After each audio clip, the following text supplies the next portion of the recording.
can't be the same.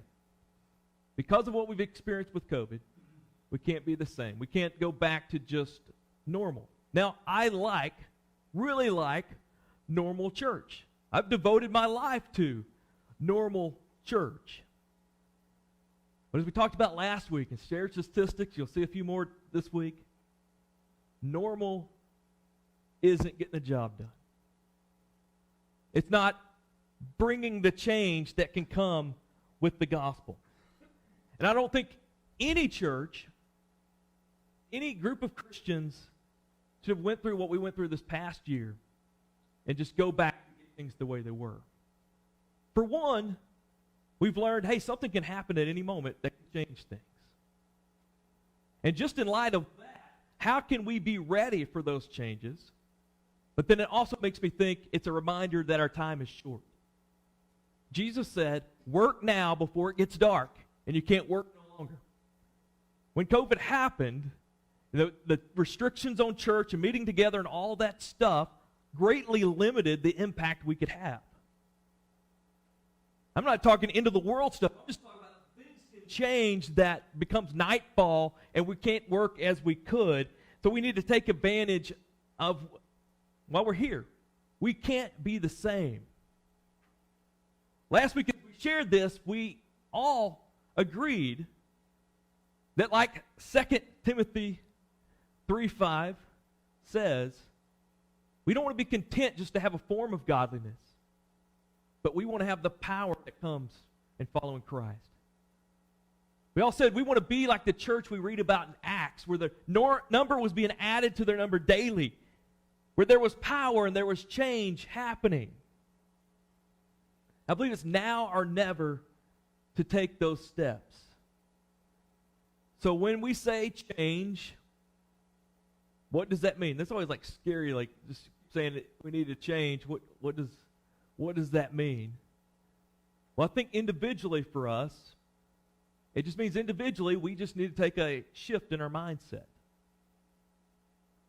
And then as a church, I think it's not necessarily changing completely what things look like and what it looks like we do, but it's changing our priority of actions, our approach, our structure.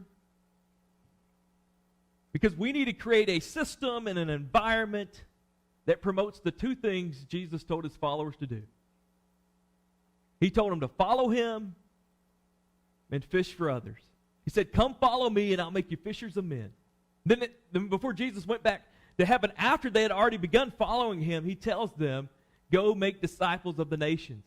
Two things they're told to do. There's just two things.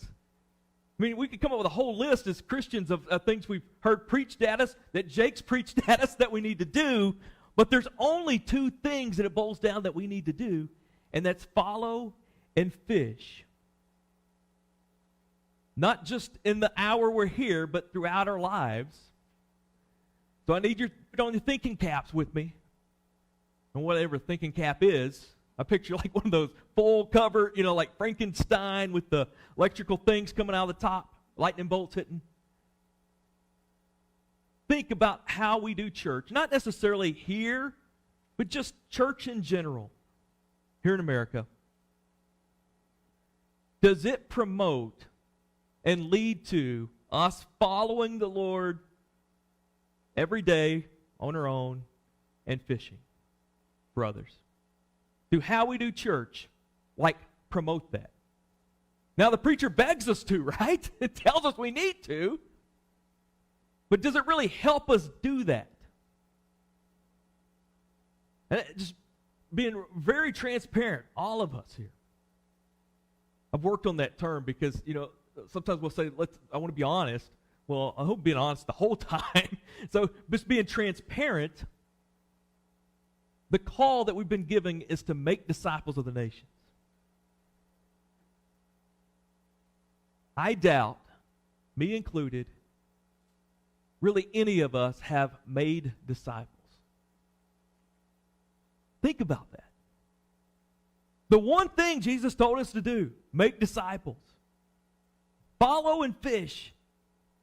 Now, we have participated as churches through our involvement and commitment and giving and things that we do that's contributed to missionaries around the world. We've got many missionaries we support.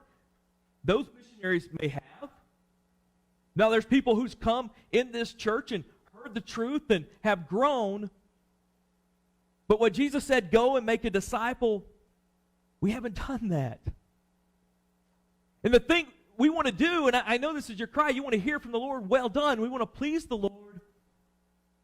But I don't think we can please him and not do like the main thing he said to do, right? I don't know if you've ever heard about the 5 love languages. That it talks about each of us have one of these 5 love languages that we understand love in. And so if you don't understand someone's love language and you do the other 4, it may mean nothing because you're not speaking their language. Now, I think the Lord probably has multiple love languages, but ultimately he's told us we show our love, our devotion to him by making disciples. So I believe we need a church system and environment that helps us do that without freaking us out. Just to be honest, because there's a reason we haven't gone and just made those disciples. Again, think about how we do things as church. We have a building, we have a program, we have regular meetings, we have a preacher who preaches, we have musicians that lead singing. We're asked to come in, sing and hear, and then get others here.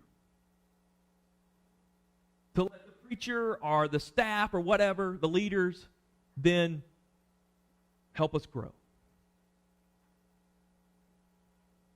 So we're building up a church, not necessarily fishing. You don't really catch, you can't like have something on the bank or even up in a boat and just ask the fish to come jump up in the boat. And there are some, where that is, somewhere up north where they have the fish that just jump, like they run through the rivers and lakes with just nets and they catch them jumping. I guess you do have that. You got strange fish out there. And I guess we're all strange fish because someone's able to build a structure, have a program, and we showed up. But we're building that up. On the way here, I drove by in Pea Ridge. They're doing this tent revival. So they have had to sign up for a few weeks. Tent revival. Hear the gospel. And they put this big tent in the field, all these chairs out there. And so the goal is, let's put this big tent up. People are going to come and hear the gospel and going to be saved. Now, it's happened. Some of you may have been saved like that. But do you really think most of the world, most of Pea Ridge goes by and says, man, I want to go there. I want to go hear the gospel. I want to be saved. But that idea, let's build it.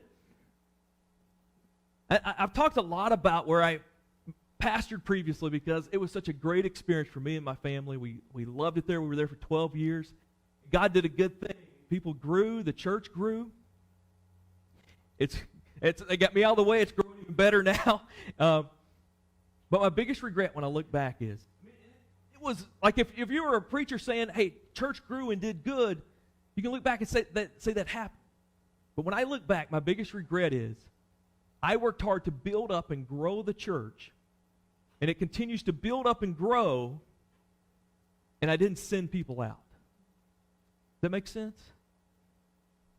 I think it's like what we try to do with church. It's like we try to build a mountain when we should be building roads. You see that difference? Pushing up a mountain is building an obstacle. When you're plowing down mountains and building roads, it gives you a place to go.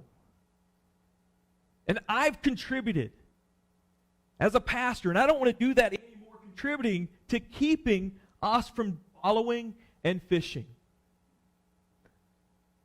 I did a survey of pastors across the country, big survey. We spent a lot of money advertising it, asking one question: what's the greatest frustration as a pastor that you have? Let's just give you a second. You don't have to say it, but think what that might be, what a pastor might have. It was amazing. Every one of them said the same thing. It said it maybe different words, but they said the same thing. The number one thing was the apathy of their congregation, or lack of commitment, or that they couldn't get anybody to do anything. And you could see what that frustration would be, right? The pastor is, excited about church. He has a vision. He sees what it can be. And it just feels like no one wants to come along and help. But I don't think apathy is the problem. Listen, you wouldn't be here if you didn't want to be involved in whatever the Lord is doing. You wouldn't give up. I can't say it's a beautiful Sunday afternoon, but at least the weather feels good. You wouldn't give up if you don't want to experience the Lord and the Lord work. And I think that's the true across every congregation. I think the problem is us pastors have created systems and churches that don't send out and don't encourage us to follow and fish. Do you see the issue here? Do you see the change that needs to happen? Do you see the problem we've created? There really needs to be a change, and I think it's now or never on those changes.